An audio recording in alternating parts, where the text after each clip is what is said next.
So yan no, so kamusta po mga ka-Streetwise? Ako po si Takero Miyamoto at welcome po sa aking munting channel. So mga kababayan, dapat hindi na po natin pinag-uusapan to, ignore nyo na lang yung manok no.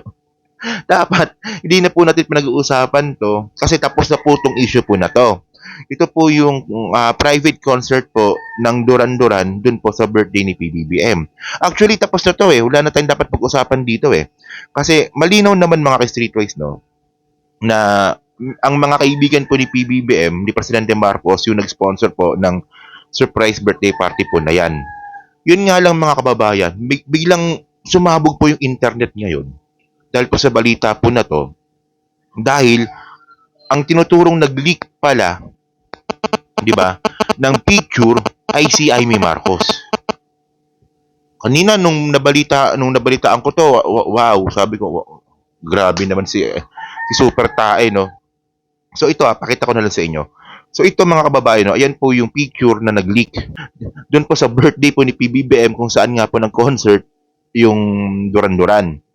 Ang point dito mga kababayan, may picture kasi. So ibig sabihin nun, may nag-leak. So ngayon, ulitin ko lang mga kababayan, ang tinuturo ngayong suspect kung sino po nag-leak ng picture po na yan, si Amy Marcos. And then, na ginawa ni Amy Marcos, pinasa niya po ito sa mga DDS. So actually mga kababayan, no, may media pala sa loob. May ABS-CBN sa loob at may Rappler ata sa loob. Ako naniniwala kung ibabalita po talaga yan. Yun nga lang po, medyo pumangit po talaga yung imahe kasi ang lumabas, nag-leak. Kasi isipin mo mayroong media, may GMA News, may Rappler doon. So ibig sabihin nun, gusto rin po ng mga organizer po ng party na yan na ibalita rin sa mga Pilipino. Yun nga lang, syempre, dahil sa nag-leak, so naunahan yung media. So, ang pangit tuloy ng imahe at kasalanan ito ni Amy Marcos. So, ngayon, no, ang balita na to ay galing sa bilyonaryo. So, yan. So, basahin natin, So, hungry like the wolf, Amy sabotage Bongbong party as Marcos sibling war intensifies. Okay. So, continue natin yung pagbabasa, no? Sabi dito, since President Bongbong Marcos took office 2 years ago, Senator Amy Marcos has been on the hunt for ways to derail her brother moment in the spotlight. On Friday the 13th, she finally founds, di ba? A bubbler revealed that Amy Marcos is the prime suspect behind the leak of Duran Duran's private concert at Bongbong's 67th birthday bash in Manila Marriott. Okay. So ito no, so nag-leak talaga si Amy Marcos yung suspect. Ulitin ko lang mga kababayan, may media doon sa loob, may Rappler doon tsaka GMA News. Ibabalita po sa atin 'yan. Ang problema kasi itong si Amy Marcos bida-bida.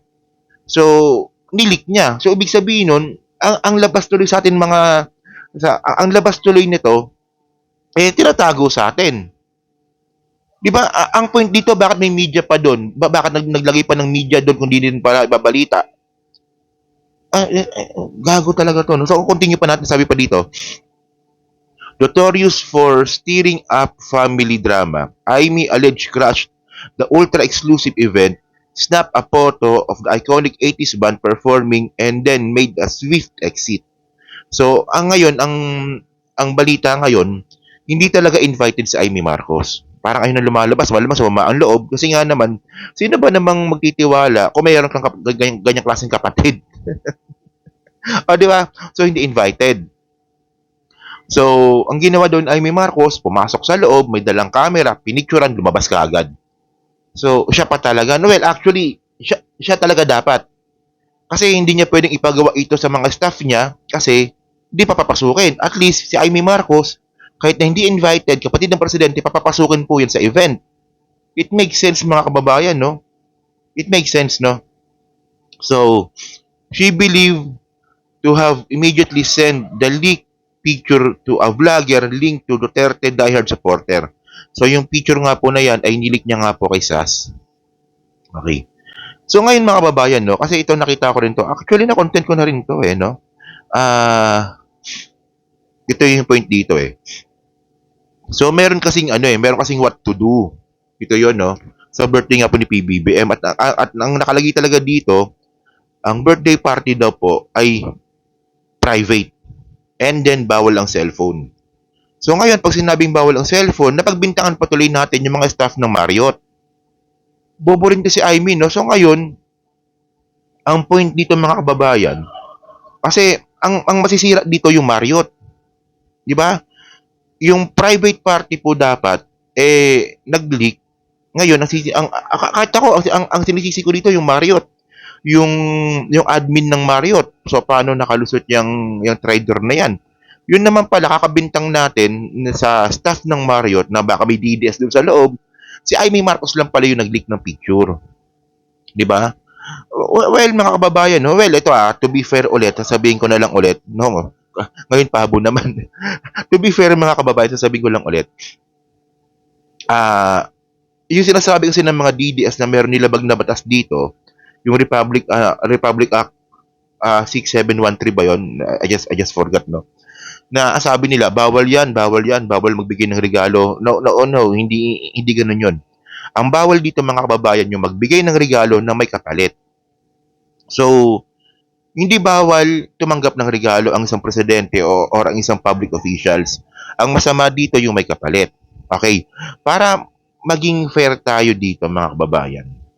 Well, para sa akin, gusto ko rin malaman kung sino yung nagbigay ng regalo kay PBBM. Na siya ba talaga ay totoong kaibigan lang, na hindi siya konektado sa gobyerno, na hindi naman siya humingi ng pabor. Di ba? Well, actually, para sa akin yung sinabi ng PCO na ito ay surprise party, for me that's enough. Pero para matahimik lang po yung mga tatangatangang mga DDS, o at least, di ba, malaman natin kung sino. Ayun naman niya sa akin. So ngayon mga kababayan, no, kung ang ginagawa kasi ni Amy Marcos, hindi ko talaga alam eh. Kasi ang point dito, no, bawat kilos kasi ng tao, merong motivation yan kung ba't mo ginagawa yan.